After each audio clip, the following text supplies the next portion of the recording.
Okay, I wonder if that's working. It's not? Okay, well, I'll do from here.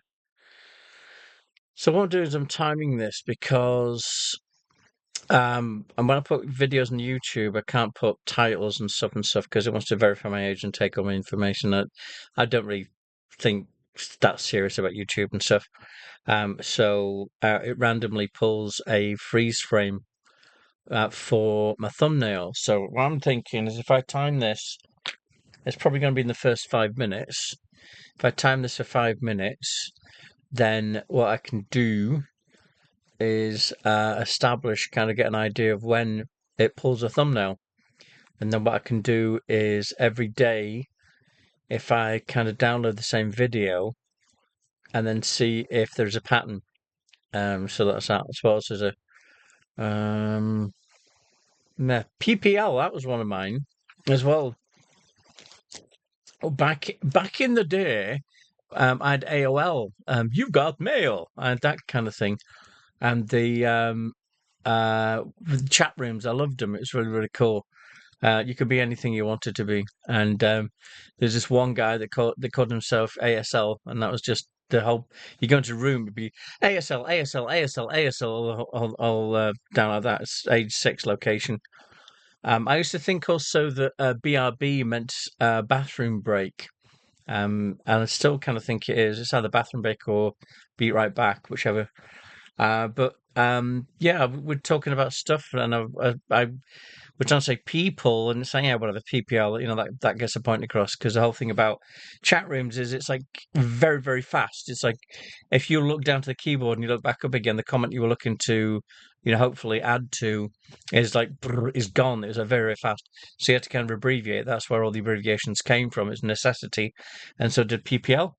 And what's that mean? People. Oh, okay, that makes sense. And that was kind of in hindsight, maybe I read 1984 by George Orwell, and one of the little side stories it had was Newspeak, and this was written in 1948. And just in case you want to know, that's why it's called 1984 because he just flipped the two last numbers around to make it into a future. And just why anytime you want to know when 1984 was written, you just flip the last two numbers. But anyway, so that was way before telephones, televisions, texting, the whole ball game, and that was the whole thing about the language. It was the main thing is abbreviations because the character was predicting that what would happen is that everyone wants to get faster. So as everything gets faster, so does communication, and so people wouldn't talk in sentences anymore. And then one thing he thought of was what you can do is remove vowels. And so, like people, if you remove all the vowels out of it, you just got PPL. And so that was that. So 3 minutes. What else have I got? Do I have? I don't know what else. Oh, I think I was talking about Altoids at some point. I don't know if I. So I had this idea, Galtoids, and I actually called the company up. The number on the back of the tin. I called them up. And I was like, oh, I got this great idea. And I said, I want to talk to somebody. It's like, oh, no, no, no, blah, blah, blah. And they said, oh, you need a design patent, blah, blah, blah, blah. And then instead of keeping it, I just said to him, whatever, I'll give it to him. And so it says, Altoids are very kind of manly. And so, what about something kind of more girly? Maybe call them Galtoids, maybe same mints and stuff, but maybe like a little flower shape or just small, something small and dainty. So ladies don't have to hug a massive, huge can in the purse and what have you.